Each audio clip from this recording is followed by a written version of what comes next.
मुसलमानों का पूरा तरह से खात्मा कर दिया। यहाँ कूड़े की फैक्ट्री तो आई, यहाँ गंदे तालाब तो आए, यहाँ गंदे कुएं तो आए, एक इंटर कॉलेज नहीं आया, एक अस्पताल नहीं आया। मैं मुजफ्फरनगर के नगर निकाय चुनाव को लेकर, क्योंकि नगर निकाय चुनाव नज़दीक है और ज़िले की अगर मैं बात करूं, क्योंकि मुजफ्फरनगर है, हालांकि हमारे साथ मौजूद है, मैं उनसे भी बात करूंगा, लेकिन उससे पहले मैं बता दूं मुजफ्फरनगर का जो मुस्लिम कम्युनिटी के जो लोग हैं, लास्ट टाइम जब 2017 का नगर निकाय चुनाव हुआ तो अंजू अग्रवाल को यहाँ से चेयरमैन चुना गया। उससे पहले उन्हीं के परिवार से पंकज अग्रवाल थे, लेकिन इस तरह की अटकलें आई बीच में कि जो कांग्रेस की चेयरमैन थी वो भारतीय जनता पार्टी में जा चुकी थी।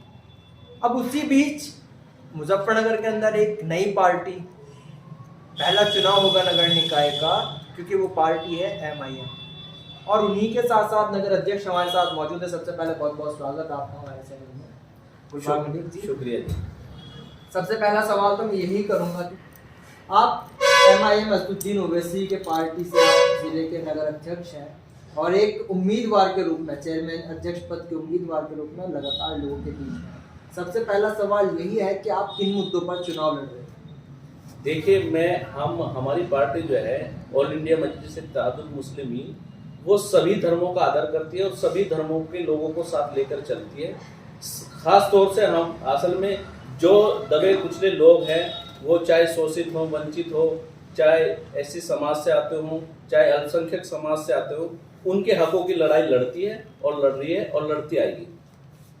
आप लगातार लोगों के बीच में हैं, आप इन्हें पार्टी की बात बताते हैं, क्योंकि ज़िले की अगर मैं बात करूं, मुजफ्फरनगर ज़िला 2013 की अगर मैं बात करूं तो मुजफ्फरनगर लोगों के जहन में सेट हो गया था कि मुजफ्फरनगर के अंदर दंगा हुआ, और दंगे के बाद की जो राजनीति ज़िले के अंदर हुई, 2014 का चुनाव हुआ, वो आपने देखा, 2017 का चुनाव हुआ, 19 का चुनाव हुआ, 22 का चुनाव हुआ, तो लोगों के जहन में ये आ गया था कि हाँ, अब यहाँ से एक हिंदू मुस्लिम वाला जो चुनाव था, उस तरीके का चुनाव हो गया था।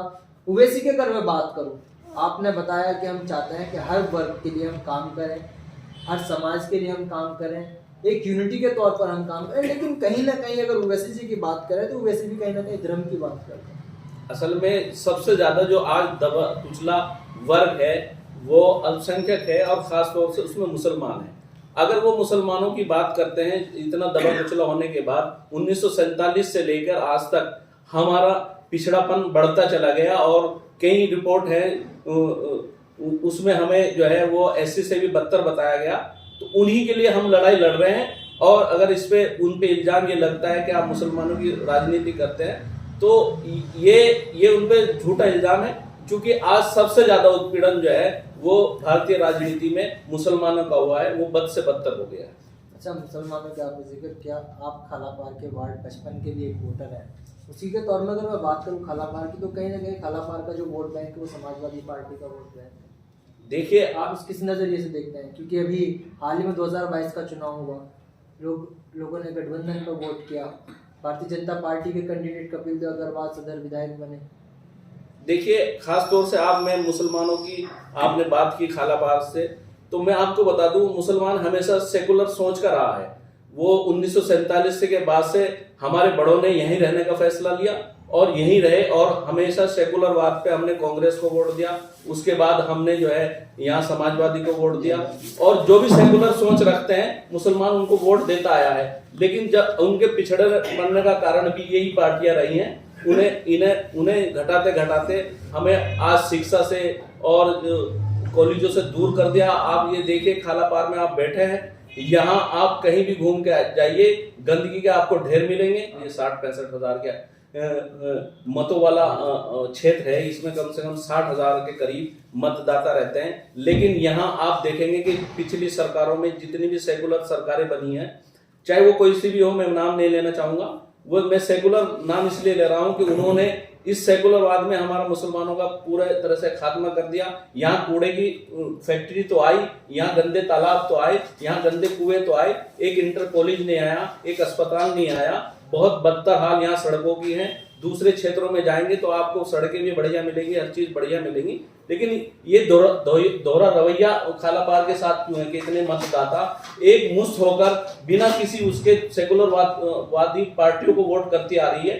तो अब हम अब इन लोगों ने, आप क्षेत्र में घूमेंगे तो अब सब ये कह रहे हैं कि अब अपनी क़यादत को मजबूत करेंगे, पतंग को वोट करेंगे और अपना वजूद बनाएंगे। यानी कि सिंपल सी बात है कि आप मुस्लिम कम्युनिटी के साथ साथ तमाम धर्म के लोगों से मिल करके एक नई रूप में नई सरकार जिले के लिए, नगर निकाय के लिए। जी हमारी सोच ये है कि कोई भी कम्युनिटी का आदमी हो, किसी भी क्षेत्र का रहने वाला हो, उसमें बराबर की हिस्सेदारी मिले, उसके बराबर का काम हो उसके क्षेत्र में। और हम यहाँ जहाँ मुस्लिम क्षेत्रों में वो मुस्लिम सभासद लड़ाएंगे, उसी तरह से हम और उसमें भी हिंदू भाइयों को हम लड़ाने का काम करेंगे। अब मेरा आपसे अंतिम सवाल है, क्योंकि कहीं ना कहीं विद्यालय और इंटर कॉलेज की बात आ गई, मैं आपसे सीधा सवाल करता हूँ क्योंकि आप एक अधिवक्ता भी हैं। ज़िले के अंदर एक इस्लाम इंटर कॉलेज है, सीधा सवाल है, जब तालीमी दायरों की बात आ गई, इस्लाम इंटर कॉलेज की बिल्डिंग 2014 में मेरी एक स्टूडेंट छात्र के रूप में वहाँ पे था, 2014-15 वहीं पे पढ़ा। बचपन से लेके आज तक building as it is, committee Muslim committee है, बाहर स्कूल के कॉलेज के बाहर दुकानें हैं, दुकानें भी सेल होती हैं। मेरा सीधा सवाल यह है कि क्या मुस्लिम कम्युनिटी के लिए आपने कभी इस्लामी इंटर कॉलेज पर कोई कमेटी से कोई बात की, या आने वाले टाइम में यदि आपको एक प्रतिनिधि के रूप में लोग चुनते हैं तो क्या आप उसके लिए कोई समाधान करेंगे? क्योंकि इस्लामी इंटर कॉलेज डिग्री कॉलेज हुआ, डिग्री कॉलेज के बाद नहीं चल पाया, बिल्डिंग आज तक खस्ता हाल है। आपने इंटर कॉलेज की बात की, इसलिए मेरा आपसे सवाल है। देखिए, मैं आपको ये बताना चाहता हूँ कि वहाँ कई बार उनसे बात भी हुई, लेकिन उनसे कोई संतुष्ट भरा जवाब नहीं आया। हाँ, अगर हम चुन के जाएंगे तो हमारी पार्टी का जो मत होता है आप देख लेंगे। हमारी पार्टी जो है, औरंगाबाद में जब हमारे इम्तियाज जलील साहब जीत के आए तो वहाँ हमने डिग्री कॉलेज की स्थापना कर दी। और अगर इंशाल्लाह अगर हम यहाँ जीत के नगर पालिका के अध्यक्ष पद पे गए तो हम इस्लामिया ही नहीं, हम खाला पार में और जितनी मुस्लिम क्षेत्रों में या दलित बस्तियों में स्कूल नहीं खुले उन सब में खुलवाने का काम करेंगे। ये हमारे साथ मौजूद थे MIM जो पार्टी है उनके नगर अध्यक्ष हैं, और फिलहाल एक अध्यक्ष पद हेतु एक उम्मीदवार के रूप में लोगों से जनसंपर्क कर लगातार लोगों से जुड़े हैं। काफ़ी सारी चीज़ों पर बात हुई, क्योंकि वो विकास की बात हो, वो समाज की बात हो, वो धर्म की बात हो, उन तमाम चीज़ों पर इनसे बात हुई। इनका सीधा सीधा मकसद है कि हमारा मकसद ये है कि जो लोग और पार्टियां आई हैं राजनीति धर्म की करती हैं, लेकिन हमारा लक्ष्य निर्धारित यह है कि हम हर समाज, हर वर्ग के लोगों को साथ लेकर चले और समाज के लिए काम करें। जब बात तालीमी दायरों पर आई तो तालीमी दायरों को लेकर भी मैंने सवाल किया, उस पर भी इन्होंने जवाब दिया कि हमारी कोशिश रहेगी उन चीज़ों पर भी हम काम करें। तो इसी तरह मेरी कोशिश रहेगी, क्योंकि चुनाव लड़ेंगे, गुलबहार मलिक एडवोकेट हैं, मैं इनसे हर तरह की अपडेट लेता रहूँगा। यदि आपका भी कोई सवाल है, आपके मन में कोई समाज को लेकर, पार्टी को लेकर या कोई भी सवाल है तो आप कमेंट बॉक्स में छोड़ सकते हैं। मेरी कोशिश रहेगी कि मैं नेक्स्ट टाइम फिर से जब इनसे बात करूं तो वो सवाल इनके सामने रखूं। आप लगातार मेरे साथ जुड़े रहें। मैं MS गौर, मुजफ्फरनगर से।